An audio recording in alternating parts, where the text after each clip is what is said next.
기도하도록 하겠습니다. 시작. 네. 하나님을 존중하면 하나님도 바로 여러분들을 존중한다라는 거죠. 오늘 이 말씀을 가지고 하나님의 말씀 증거하도록 하겠습니다. 인생을 살다 보면 어떤 사람은 많은 이에게 존중을 받습니다. 하지만 어떤 사람들은 많은 사람들에게 멸시를 받는다라는 거죠. 여러분, 어떠한 사람이든지 멸시받고 싶다, 사람들에게 나 비난받고 싶다, 비난이 내 삶의 에너지야 라고 하는 사람 있을까요? 아마 그렇지 않을 것 같습니다. 그러니까 모든 사람들은 동일하게 존중받고 싶어 하더라는 것이죠. 그러니까 무시당하고 싶은 사람 아마 한 명도 없을 것 같습니다. 그러니까 우리는 삶 속에서 누군가에게 인정받기 위해서 부단하게 애쓴다라는 거예요. 그렇게 우리는 실력을 기르고요. 그리고 재력을 쌓습니다. 뿐만 아니라 우리의 인품도 가꾸어 나아간다라는 거죠. 왜요? 세상 가운데서 멸시당하지 않기 위해서 우리는 그러한 애를 쓴다라는 거죠. 여러분 요즘 한번 생각해 봅시다. 요즘 존경받을 만한 사람 있습니까? 없습니까? 없는 것 같아요. 우리가 며칠 전에도 우리가 대선이 끝났습니다. 예전엔 대선이라고 한다면 대통령을 뽑는다라고 한다면 많은 사람들이 기도로 준비하고 뽑습니다. 그렇지만 언론에서도 많은 사람들이 이야기하는 건 뭡니까? 악을 누가 뽑느냐라고 이야기를 한다라는 거예요.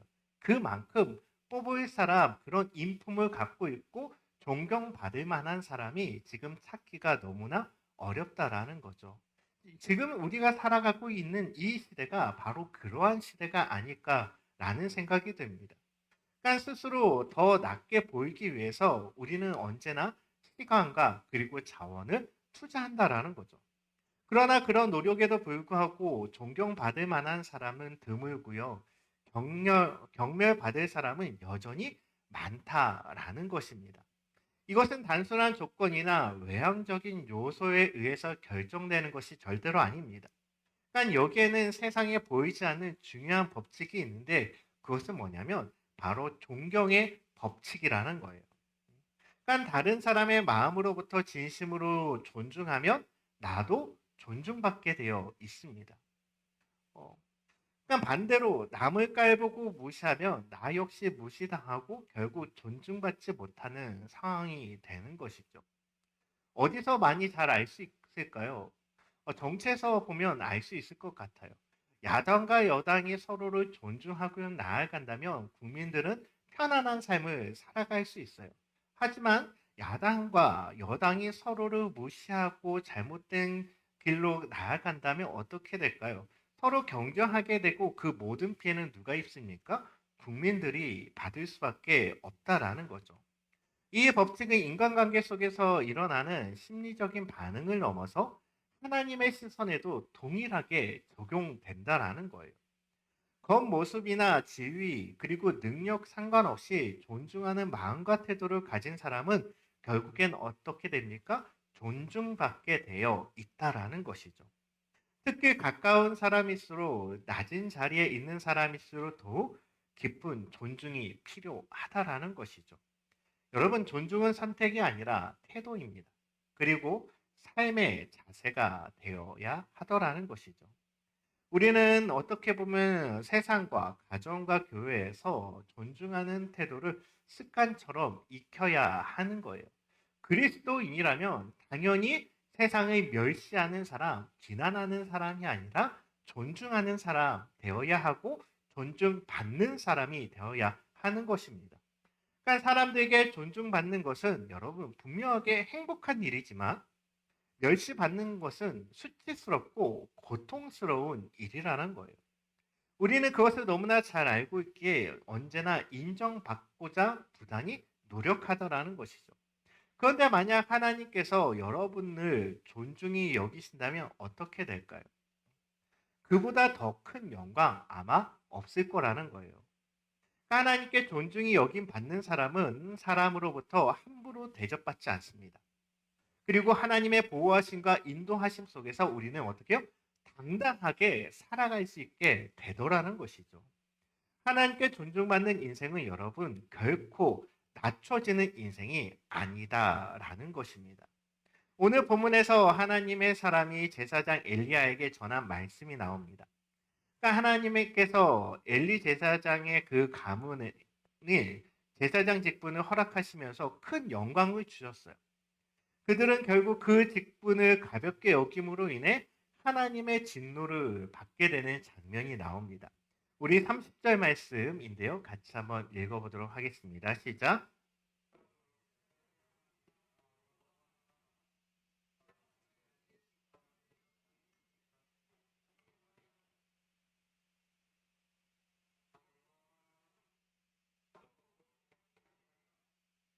존중히 여기는 자를 내가 존중히 여기고 나를 멸시하는 자를 내가 경멸하리라. 지금 하나님의 사자가 뭐라고 이야기합니까? 하나님께서 너희 집에 있는 그 모든 것들을 다 이제 그만 멈추겠다라는 거예요. 너에게 지금까지 복을 줬는데 그 복을 이제 단절시켜 버리겠다라는 말씀이죠. 이유는 뭡니까? 너희가 나를 존중하지 않았다라는 거예요. 그러니까 엘리 제사장은 뭘 하는 사람입니까? 제사를 드리는 사람, 즉 예배를 인도하는 사람이었는데도 불구하고 그는 하나님을 온전하게 바르게 존중하지 않았기 때문에 그의 삶을 지금 어떻게 하겠다? 내가 너를 멸시하고 경멸하겠다라고 말씀하고 있는 내용이에요. 하나님의 말씀대로 엘리의 두 아들 옴니와 비니아스가 있었습니다. 그 두 아들은요 바벨론의 전쟁에서 이스라엘이 패하자 언약궤를 가지고 오면 승리할 것이다라고 이스라엘 백성들이 착각을 해요. 그래서 옴니와 비니아스가 이 하나님의 언약궤를 가지고 전쟁터에 참여하게 됩니다. 그렇게 됐을 때 그 전쟁에서 어떻게 됐을까요? 이겼을까요? 졌을까요? 언제나 하나님의 언약궤가 앞에 섰을 때는 이스라엘 백성들이 이겼습니다. 그것에 그 경험치가 있기 때문에 당연히 이길 것이다 라고 생각했었던 것이죠. 이 모든 전쟁의 결과에 대해서 하나님 앞에 질문하지 않고 언약궤를 가져가면 이길 것이다 라고 착각한 거예요. 결국에는 어떻게 되냐? 이 옴니와 비니아스는 그 전쟁터에서 죽게 됩니다. 그리고 그 언약궤는 바벨론에게 빼앗기게 되어버리죠. 이 소식을 누가 들었을까요? 당연히 옴니와 비느하스의 아버지인 엘리가 들었을 거예요. 엘리는 그 소식을 듣고 충격에 넘어져서 목이 부러져 죽고 맙니다. 그리고 며느리는 해산 중에 숨을 거두게 되죠. 그 집안 전체가 연이어서 바로 비극을 겪으며 무너져 내렸다라는 거예요. 그러니까 이것은 하나님을 멸시하고 하나님을 경멸했었던 자의 모습을 대표적으로 보여주는 한 예이다라고 이야기할 수 있습니다. 여러분 반면에 또 한 사람이 나오죠. 사무엘이라는 사람이 나옵니다. 사무엘은 하나님을 경외했었던 사람이에요. 하나님의 음성을 듣고 그리고 존경받는 지도자가 됩니다. 그러니까 민족을 회개를 이끌고 블레셋과의 전쟁에서도 하나님께 간절하게 기도하여서 믿을 수 없는 승리를 경험하게 되죠.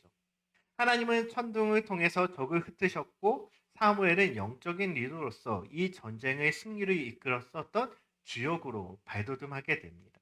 이후에 그는 이스라엘의 사사로서 오랫동안 나라를 평화롭게 다스리고 그리고 모든 백성에게 존경받는 그러한 인물이 되었다라는 것이죠. 이 사건을 통해 우리는 존경의 그 법칙을 배우게 됩니다. 하나님께서 말씀하신 이 원칙은 지금 우리에게도 동일하게 적용된다라는 거예요. 그렇다면 저는 여러분들에게 질문을 던지고 싶습니다. 하나님을 존중하고 있습니까? 하나님을 멸시하고 있습니까? 이것이 과연 우리들에게 중요한 질문이 되어야 하는 것이라는 거죠. 이 법칙을 붙들고 실천하여 사무엘처럼 존중받고 그리고 존귀 여김을 받는 사람, 그러한 사람이 저와 여러분이 되기를 주로 축원드립니다. 오늘날 우리 사회는 여러분 존중의 문화 점점 사라지고 있습니다. 그것이 너무나 슬프고요, 아픈 것 같아요. 어디서 존중의 문화가 사라지고 있습니까? 그러니까 학생들은 선생을 여러분 존중하지 않습니다. 또한 부모님 또한 교사 선생님을 존중하지 않아요. 그러니까 자녀는 또한 부모님을 우습게 여기고요. 또한 부부는 서로를 무시하면서 살아갑니다. 직장과 사회 속에서 직급이나 위치에 따라 서로 존중하지 않는 그러한 문화들이 만연되어 있죠. 심지어 교회 가운데서도 성도와 성도 사이 안에서도 서로를 존중하지 않는 그러한 문화들이 있지 않습니까? 그러니까 슬프게도 이러한 현상들이 자연스럽게 어디에 스며들었느냐? 교회 안에 스며들었다라는 거예요.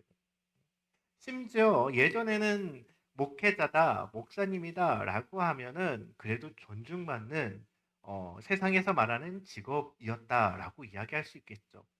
하지만 지금은 어떻습니까? 세상에 나가서 특별히 이제 육지에 나가서 도시에 나가서 목사님이다라고 하면 손가락질을 받고 비아냥거리기 일쑤라는 거죠. 많은 사람들에게 어떻게 보면 존중받아야 될 수많은 직업이 있고 사람들이 있습니다. 하지만 그 모든 사람들은 이제 다 존중이 아니라 멸시의 대상이 되어 버렸다라는 거죠. 그러니까 이런 모습은 결국 하나님을 향한 신앙에도 여러분 결국엔 나쁜 영향을 미치게 됩니다. 하나님의 말씀을 존중하지 않고 그분의 질서를 가볍게 여기게 된다라는 거죠. 그 결과 우리는 은혜를 잊어버리고요. 그리고 복 받지 못하는 삶을 살아가게 됩니다. 존중하지 못하게 하는 삶은 여러분 하나님이 주신 마음이 아니라 사탄이 우리에게 주는 유혹이라는 거예요. 그것을 여러분이 깨달았으면 좋겠습니다. 그러니까 사탄은 이러한 존중의 마음을 한순간에 빼앗아 버린다라는 거죠. 그때가 언제입니까? 내가 그 사람에게 실망했을 때. 우리는 언제 그 사람을 존중하지 않게 되어 버린다라는 거죠.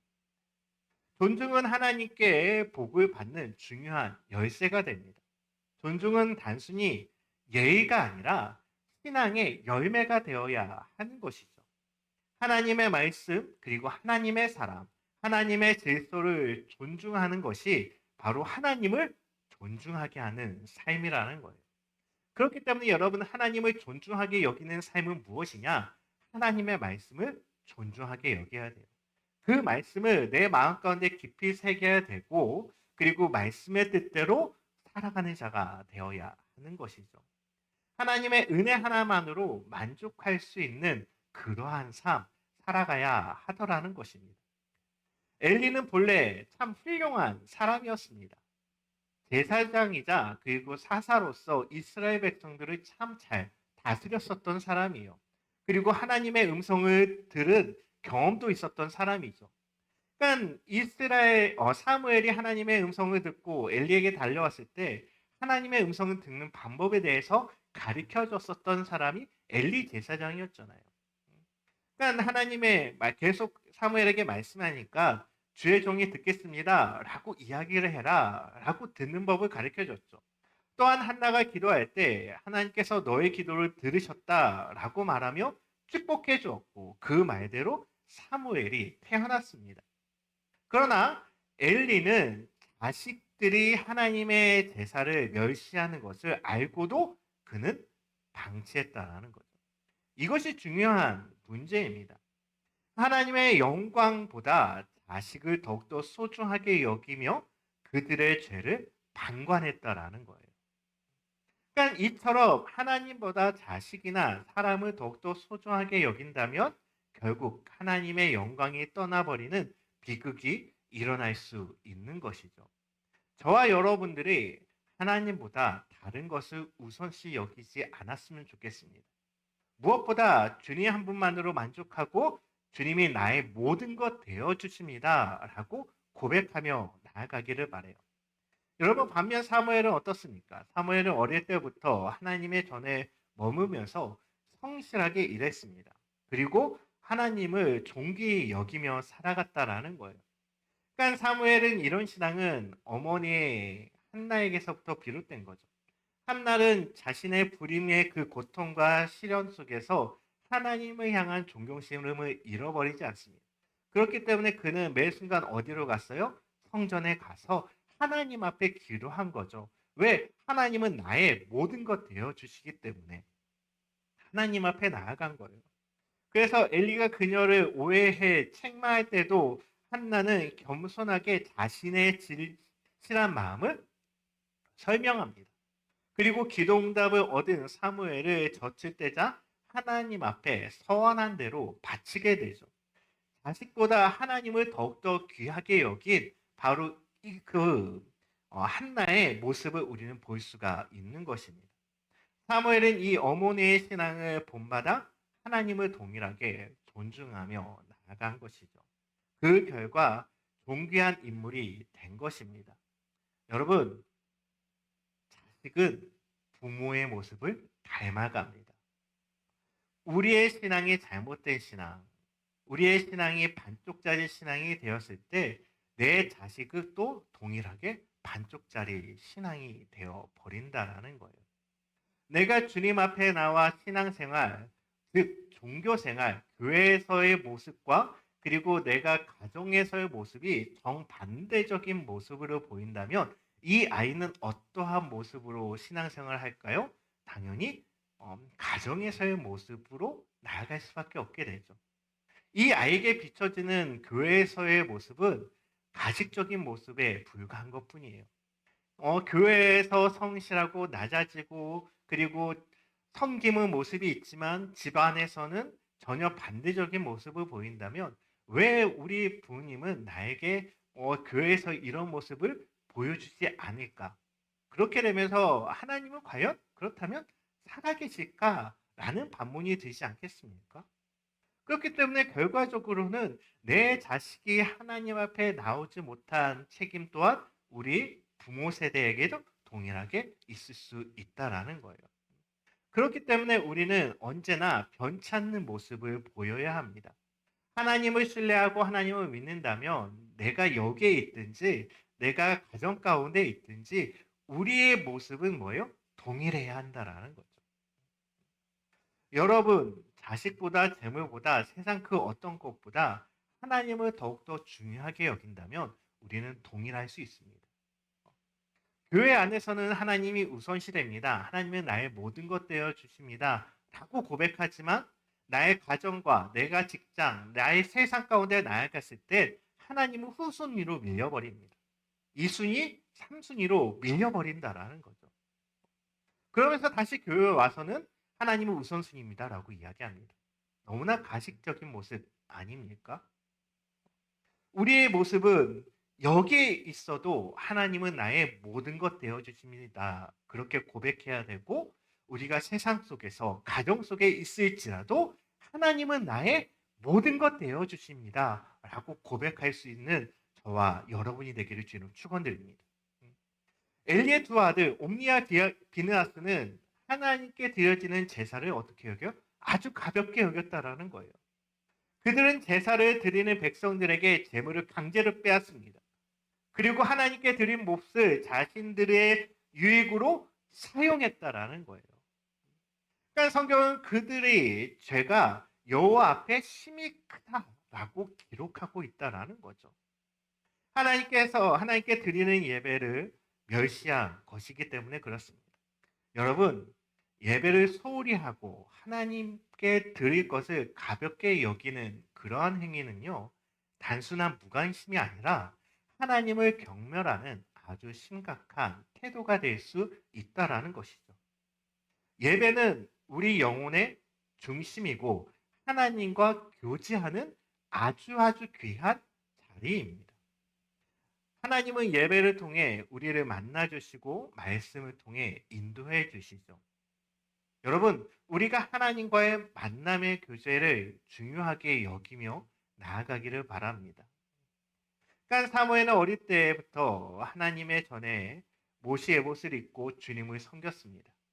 그러니까 그는 여호와의 궤가 있는 성소에서 잠을 잤고요. 그리고 하나님의 임재를 늘 사모하며 나아갔다라는 거죠. 그런 사무엘에게 하나님이 자주 말씀하셨고 하나님의 뜻을 맡기는 영적 지도자로 세워 주셨다라는 거예요. 여러분도 예배를 가장 귀하게 여기십시오. 예배 시간은 단순히 종교적인 의무를 최선을 다하는 것이 아닙니다. 하나님을 만나는 시간이고 하나님의 음성을 듣는 시간이고 그리고 우리의 신앙을 주님 앞에 나와 고백하는 시간이라는 거죠. 그 시간을 단순히 나의 유익과 만족을 위해서 종교 생활처럼 예배를 드려서는 안 된다라는 것입니다. 하나님께 드리는 시간 절대로 소홀히 여기지 마십시오. 물론 우리가 부득이한 일 때문에 주일날 아니면 토요일날 육제를 가서 주일날 예배를 못 드릴 수가 있습니다. 하지만 주님 앞에 드려질 예배는 무엇이 되어야 될까요? 우리의 마음이 되어야 되는 거예요. 우리가 진심으로 다하여서 주님 앞에 드려지는 그 예배를 주님께서는 온전하게 받아주신다라는 것이죠. 제가 전에 다녔었던 교회에서 우리 어르신들이 많이 있었어요. 그래서 교회에 오지 못하고 요양병원에 계시거나 거동이 불편해가지고 일산에 있기 때문에 분당에 있기 때문에 충무로에까지 교회 못 오시는 분들이 좀 있었습니다.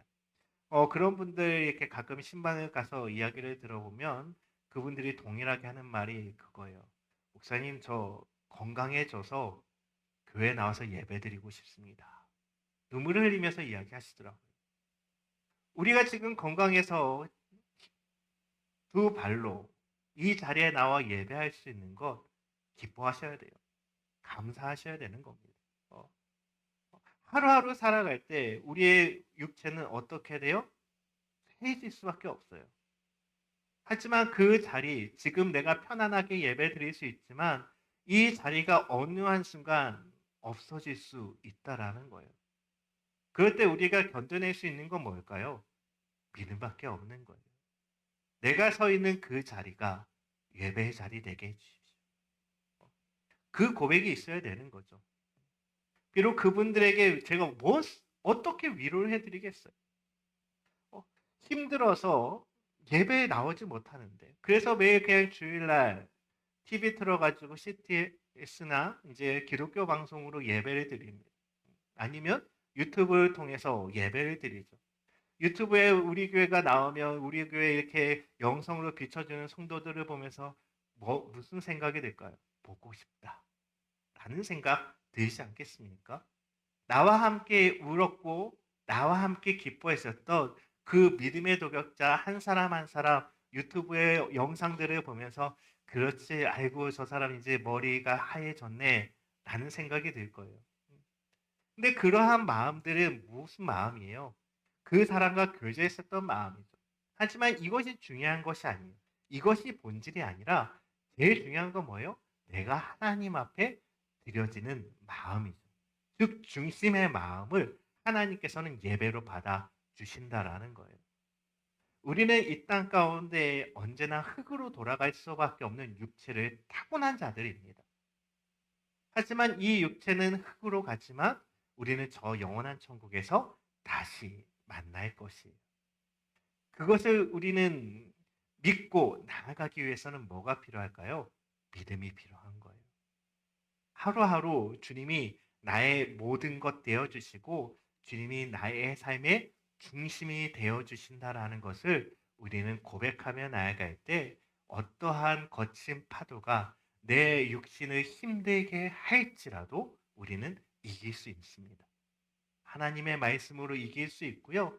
하나님의 세상 사람들이 우리와 나라와 함께 동역했었던 믿음의 같은 동역자 권사님 모든 사람들이 나에게 연락을 안 줘도 하나님의 말씀이 내 삶의 위로가 되신다고요. 그 말씀이 내 삶의 중심이 된다라는 거죠. 그렇기 위해서는 우리는 어떻게 해야 됩니까? 바로 사무엘처럼 하나님의 말씀에 민감하게 반응하는 삶을 살아가야 하는 것이죠. 여러분, 엘리 제사장은 하나님의 말씀을 무시하고 멸시하는 인생이었습니다.